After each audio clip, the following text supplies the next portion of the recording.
How are they? Horrible? Yeah. First time in Yosemite, just driving it through. What do you think? Dude, look. Believe we climbed that? Yeah, it's messed up. So we just made it to Yosemite. We are going up to Glacier Point. I've never been. This is Brian's first time in the park. I have a good idea of what we're shooting though. So we're gonna shoot at Glacier Point. We're gonna do sunset. We're gonna stay for the stars. And then we're gonna make our way back down and go down to Vernal Falls. Probably for sunrise, maybe for some stars too. We'll see. But right now we just pulled over. So we're near Glacier Point right now, where there's this one turn.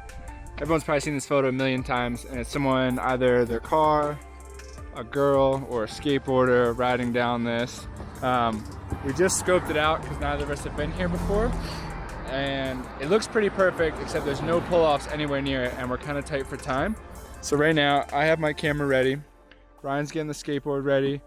And we're gonna drive up to it. Hopefully no one's behind me. Brian's gonna get out. I'm gonna open my window. I'm gonna shoot out of my window, get the turn as he rides down it in front of me, and then get him on the other side. So we'll see if we can actually make this work.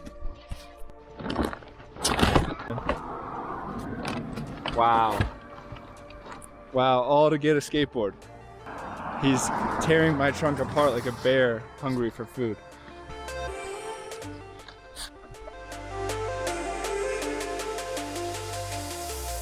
Are you ready for this? Mm-hmm. I'm ready. Windows down. Spot is not ideal. You definitely have to hike. Have you take the wheel? Alright. Tell me when you're ready. Wait, film. Let me know when you're ready to take a picture. Take the wheel. You got it? Mm-hmm. Tell me if you need gas or brake. No, it's too much. Alright guys, so we're at the road where we're gonna have Brian skate down here. I think we're about an hour too late for this shot, but my settings are f4.0, 1/125 shutter, ISO 100, and I have a polarizer on to cut some of the glare right above Half Dome.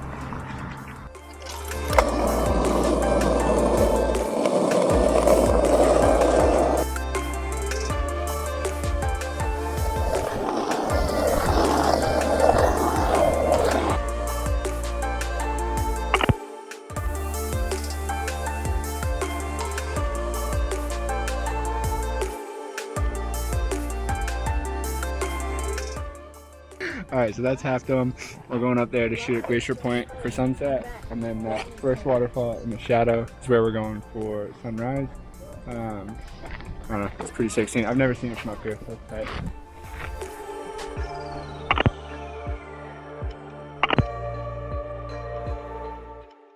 People right here, all looking at Half Dome right there. I think the shot we're looking for is here. We'll see.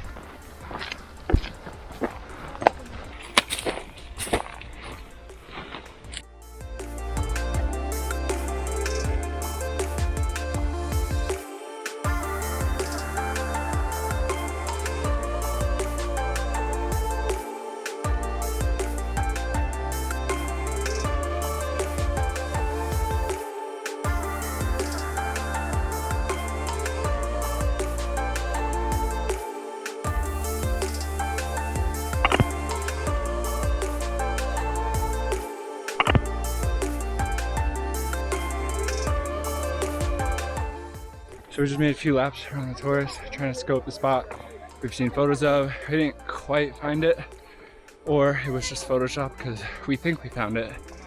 But we still got some cool photos nonetheless.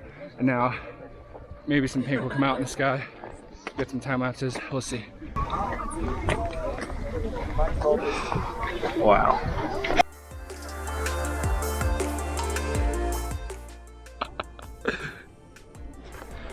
So I just convinced Brian to go to the tip of that rock, and we got a banger. So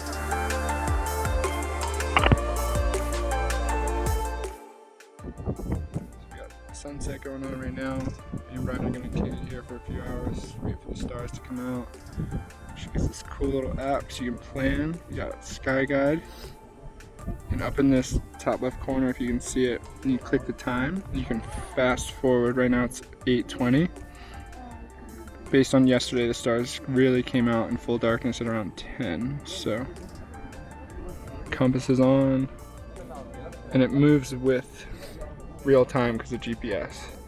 So the thick of the Milky Way is going to be over there, literally where Brian is, exactly.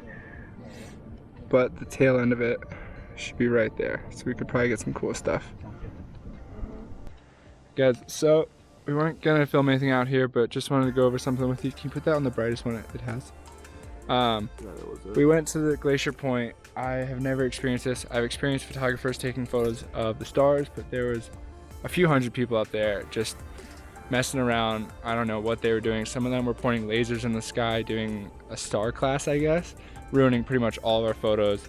I got a good star trail photo, but some lights ruined it. Anyways, right now we have this cool little like hut of a house, and Brian has a nice LED light, so we're just lighting it up, taking quick exposures, seeing what we can make work. This is still the first spot, 11:15 p.m.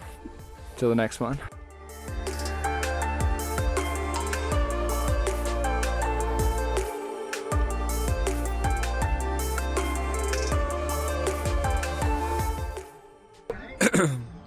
A little change of plans. I'm way sicker than I have been. We made it to 2 of our 4 star spots. 4 is pretty far-fetched, but here we got 2 of them. Plus all the stuff at sunset. I think we're just gonna get a hotel tonight. I think both of us could use it, but still got some good stuff, so we'll see.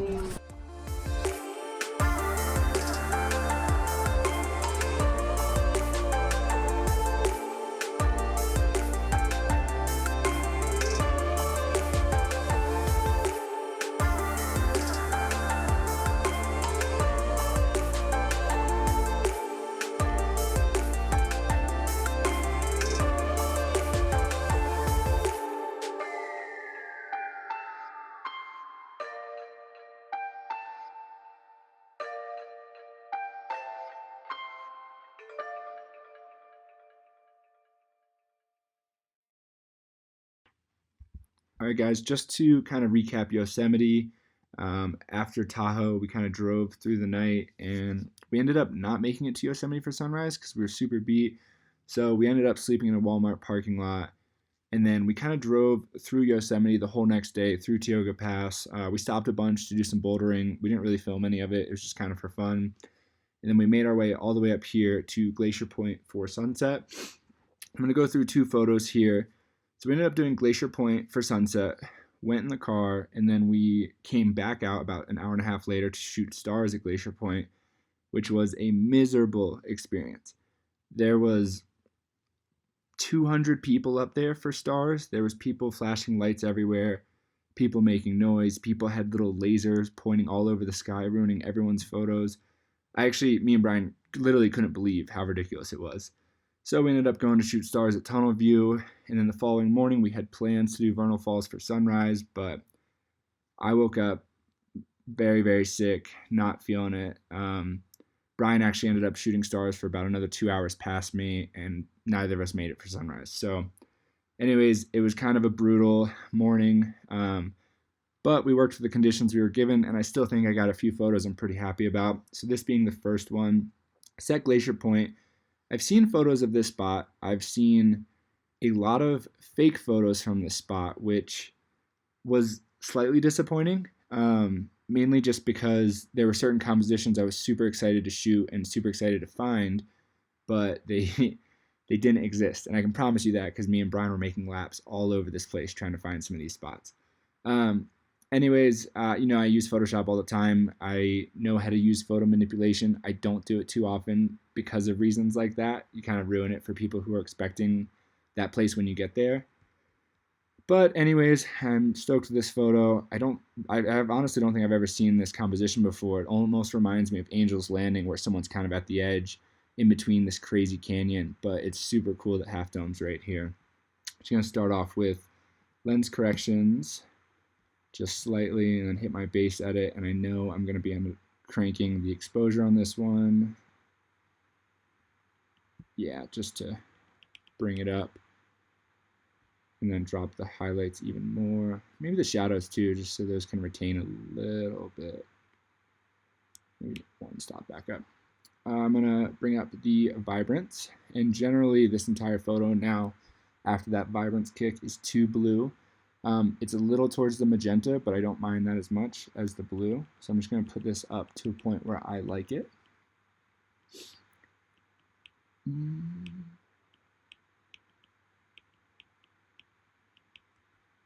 Definitely like that more, and I'm actually gonna bump up the magenta even another stop.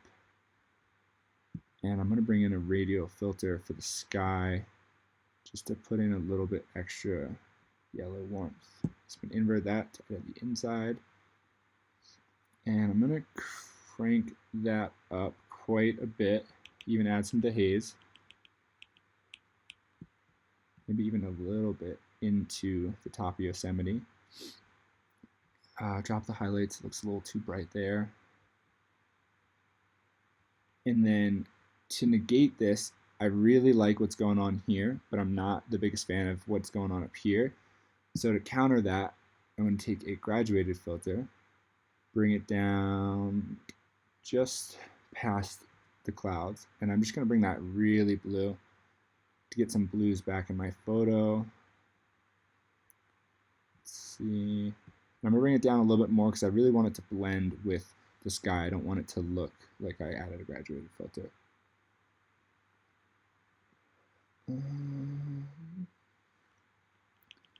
Something's not right. I think it might be the greens in that.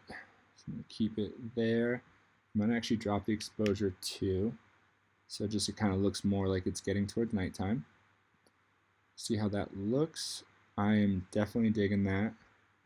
And I'm going to see if I can get the hue a little bit towards aqua. Yeah, I really like that. Probably bring up the luminance of that just a touch. And maybe the magenta purple right here, but because I can't tell which color that is more like between the purple and magenta, I'm going to grab this tool right here.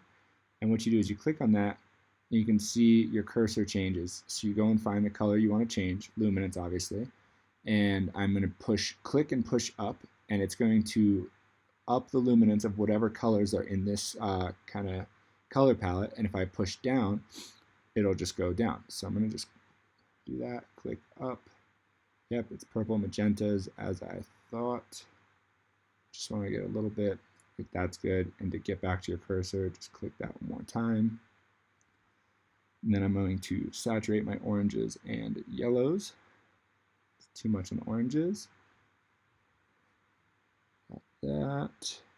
I'm also, for this top graduated filter, I'm going to drop the exposure. It's a little too blue. I think -10 would be nice. And I think that definitely helps. Pretty stoked on this photo. And then I'm going to pull this, edit in Adobe Photoshop. All I want to do is kind of make Brian just a touch brighter. So I'm going to make a copy of my background layer, Command J, come to Filter, Camera Raw Filter. And this is similar to my tutorial on how to enhance your brand photos, just using it with people. So I'm going to up the exposure to +0.8. And as I do this, obviously it changes the whole photo. I'm just focused on Brian though. I'm going to put a layer mask on this, invert it, because I don't want the whole photo to be affected. And now that I have a black inverted mask, I need to brush a white brush at 100% opacity. I'm going to zoom in using the bracket keys to change my brush size. And I'm just going to brush this over Brian.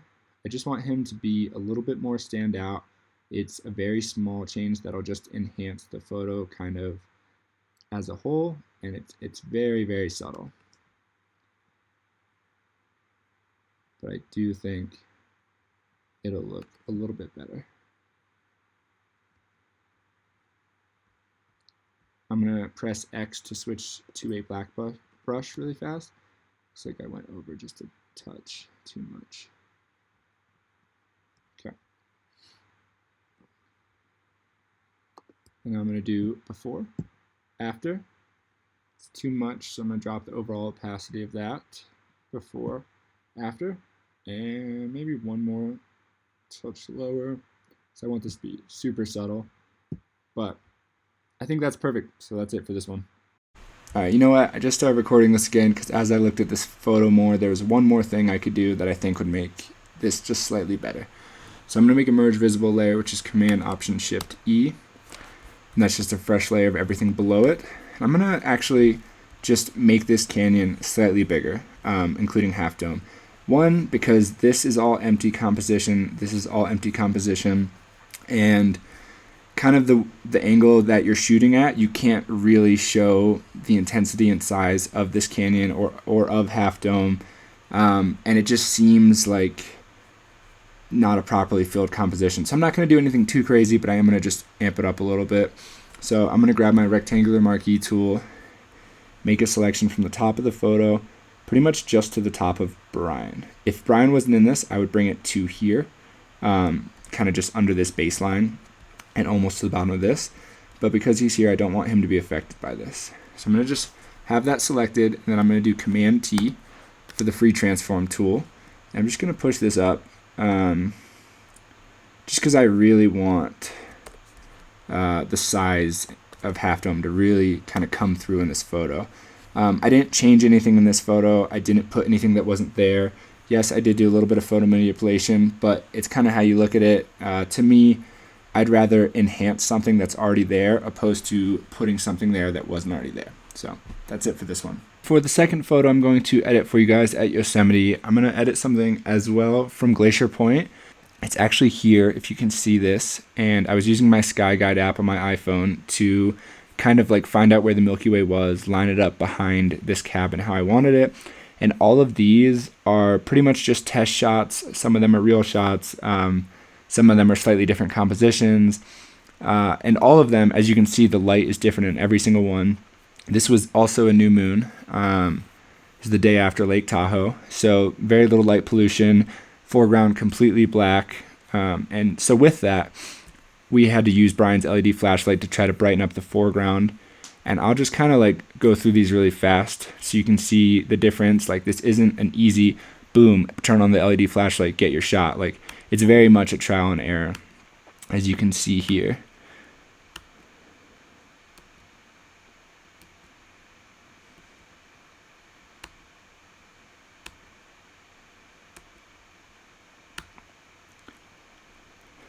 So that's a majority of the photos that were taken, trial and error. There's a few more to the left, but this is the one that I was most excited about. My ISO wasn't too crazy. It was only 1600. I only had to do a 20-second exposure, so my stars, there's no movement. They look pretty crystal clear to me. And I really like the foreground, how it's lit, because it's not too exposed. It kind of almost looks natural, as if the moon was on the opposite side of the Milky Way, just perfectly lighting this up. So I'm going to start with the lens corrections and the basic edit that I'm going to rip through just because you guys have heard it a bunch if you have been on here. Too much on the blacks. Bring up the vibrance. This is a very contrasty photo, even though I've dropped my contrast quite a bit. Anyways, I mean, that's fine. I'm going to fix the white balance though. Let's see. I'm going to drop the vibrance actually, because I'm going to do some selective edits in Photoshop. I just think it'll be better because I know, like, the sky for me is too magenta. The foreground for me is too blue. So I definitely just want to do that in Photoshop. So now it's in Photoshop. I'm going to do Command J, and I'm just going to jump right into it. So first and foremost, for the foreground, I just want to get something I'm more stoked on. Like, these rocks are very contrasty and yellow. Everything else is very blue. Just going to try to mess with this a little bit.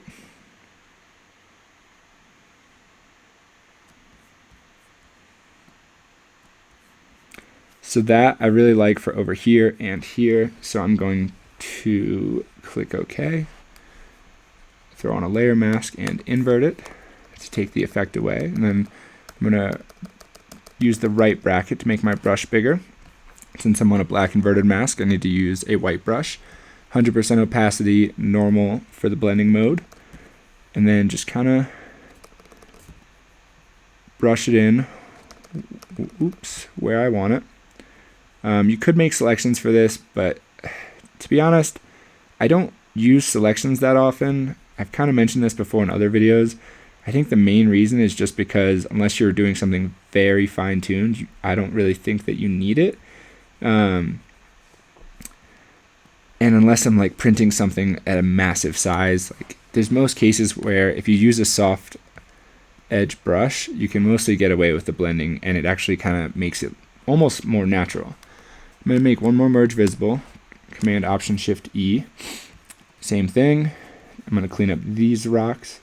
Those are too yellow, so I want to hit those with blue and maybe a little bit of magenta. Yeah, that looks way better.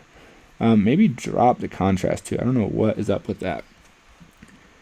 Same thing, layer mask, Command I invert. Grab your brush and then just kind of paint in where you want it. Maybe here too, a little bled over a little bit.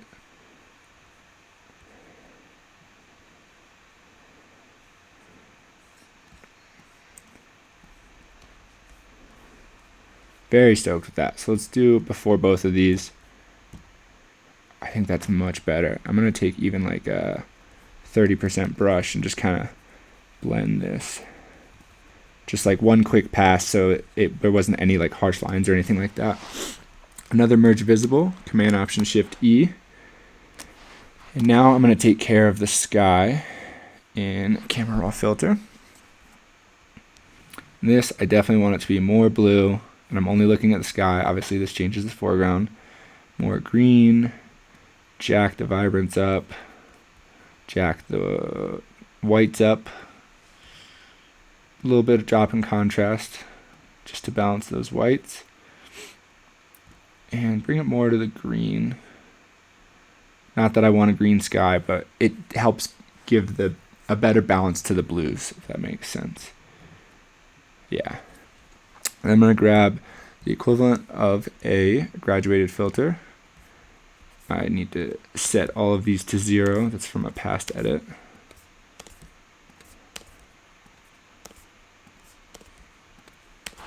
Okay, and then I'm just going to put this right around the Milky Way. I'm going to get pretty tight on it. Right there. Yeah. And then I'm going to click, yep, inside's clicked. And I'm going to bring up the clarity of the Milky Way, the whites, a lot of the Milky Way, vibrance, drop the contrast, whites even more, I think. I really want those to pop. Maybe dehaze, let's just see that. That's okay. I'm going to crank up the clarity. And mess around with the white balance. I probably want this to be more warm than the rest of the sky. Let's see about magenta or green. Probably towards the green side, actually. Just really want this Milky Way to pop. And I'm actually going to change that because I don't want up here the tail end of the Milky Way to be crazy. It's mainly like this heart of it, I guess you could call it. Click OK. And last thing, layer mask, invert, and I only want this to be on my sky. Put that back at 100% opacity.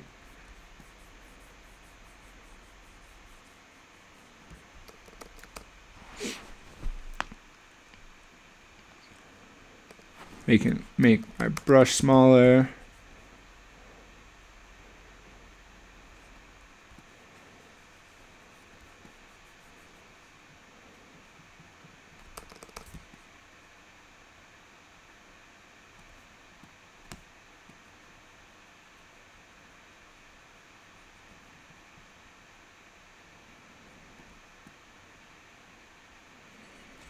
Click the backslash key. Make sure if I missed any parts to give them another pass, which I did.